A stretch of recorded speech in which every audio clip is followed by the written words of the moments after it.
OK, so the True Unlimited interview by Wayne Carr, Britain's most popular daytime jockey he's now broadcasting on 17, not 7, independent local stations across the UK, and he's just returned from a 3-month sabbatical in LA, nicking American radio and TV formats. Here he is interviewing your friends and mine, True Unlimited.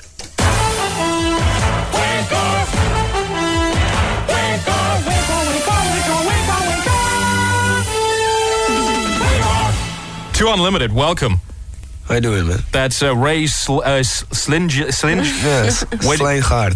Okay, I'll call you Mudguard. And Anita what? Dels, okay. If I forget, I'll call you Del Boy, all right? Now, who's doing Top of the Pops with you tonight? We got E17 here. And who's the presenter? Presenter? Yeah. Actually, we don't... Bruno Brooks. Oh. Bruno Brooks. Say hi to Bruno from me.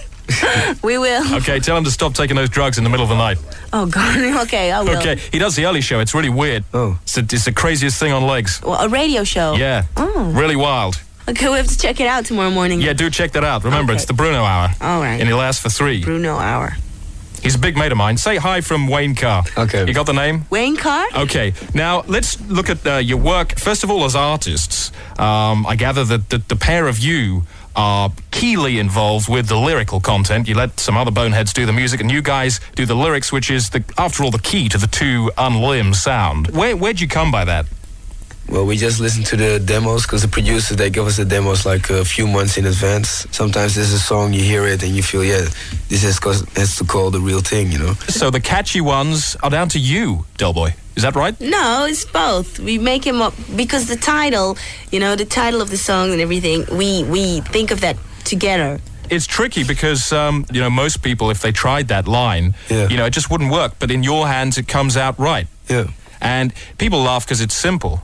Yeah, people, they laugh because it's simple, but then afterwards, then people say, yeah, it's easy to play, but nobody came up with it. We came up with it, Exactly. You can laugh, but you were the guy that said techno. Did that just pop into your head? Yeah, just because most of the time when we finish with a track, we do some ad-libs, and they just came into my mind, so we just used it. That was like the jazz bit. Yeah. So like when that came up in the studio, let's just home in there, dark lighting, you came up just like jazz style, techno, and you just like threw a loop.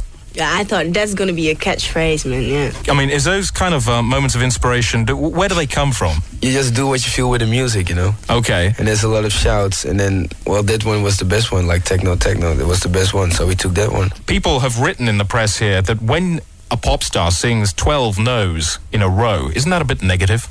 I don't think it's negative, because but it is the take word. The song to number one. The song is number one, so I don't think there's anything negative about it. Except that the word no occurs 12 times. Yeah, but people liked it. Maybe they're impressionable, and maybe if you are saying the word no into somebody's head 12 times in a row, it could have a bad effect. Well, we just have to see, Well, you're Maybe protected. You're protected. You notice the effect in 1 year's time. You are protected. But let's look at something else, right? When you say the line, no valley too deep. Yeah. Do you really mean that? Of course I do. But were you including There's no in that? valley too deep and no mountain too high. Even if it was an underwater valley? Yeah, even if it was an underwater valley. So when you sing no limits, does that mean that like you really think there should be no limits? No, I don't. Well, we ain't got no limit. Is there anything at all you think there should be a limit on?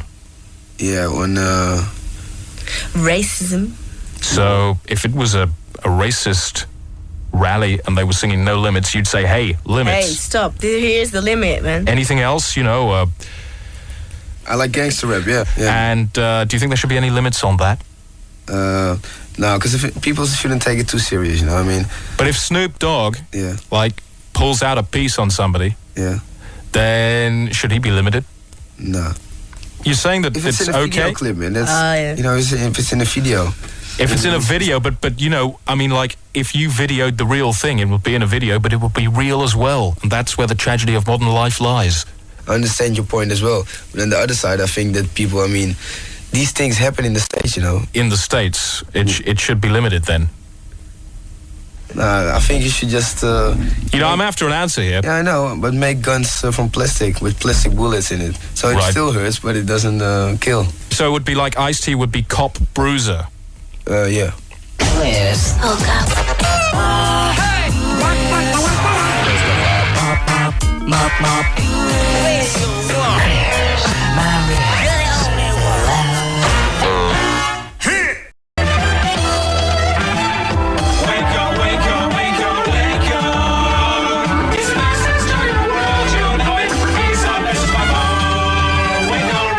What's your aim for the future outside the pop world? Do you wish to get into acting or something like that? No. Into acting, no. No. I would like to have my own record label. Right, and what would you do that? Would you stick it on your records? Yeah, well, no, make it. This is mine. This is mine kind of thing. This is mine. Give people a chance. Give other people a chance? Yeah. Have you got any little talents that you're nurturing along, like a little garden? Not yet, but where would you go to find them? I know 10,000 rappers. I know 20,000 singers, so... So what, you just sort of send out a letter saying, listen, I've got a label of my own. If you want to come in, try out, let's do it. Yeah, I just make up a day to come to the studio. Do some. Yeah, and then we take the best one. Now listen, we're going to play your new single, and what I want to know is, like, if you can set it up. You had No Limits, then you did a 180-degree turn, you brought out Tribal Dance, and then you confused everybody to pieces with the next sound, Let This Beat Control Your Body. Such wild variation there. It was almost like the difference between Fleetwood Mac with Peter Green and Fleetwood Mac with Lindsey Buckingham. But let me say this, what's your new single going to sound like? Is it going to be another 180-degree turn?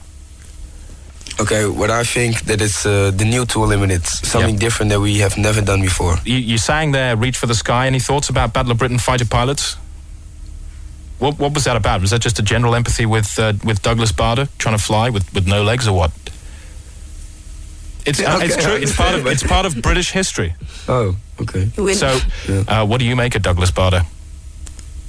He was the guy who was shot down by Germans. He lost his legs. He learned to walk again and flew too. Right, then he must be a hero, right? Right, and Reach for the Sky, a nice mantle to hang around his neck. Oh, okay. Would you care to sing that for him, just to Reach for the Sky? Just to reach for the sky? Uh-huh. What now? Yeah, and then just sing for Douglas Bader at the end. He is part of our cultural heritage. Right. We'll reach for the sky, Douglas.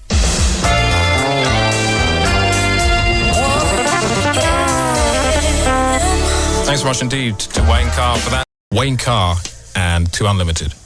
Okay, well, listen, thanks for joining us. Good luck on the Top of the Pops show. Yes. Are you doing MTV Live Unplugged? No, we want to go live actually, but we're still trying to get a band together. I'd love to see you live on MTV Unplugged. Yeah. I think it will you just come to our live show one day, and I think it will surprise you. When are you playing live in this country? When are we playing live here? No. It's going to be a while. When I can turn up, you see. After the summer. Yeah, after our holiday. Okay. So it's September. And you have room in the crowd for somebody who's got a Hey, you wheelchair. can come backstage, man. Okay, and you'd be able to fit me in with my wheelchair.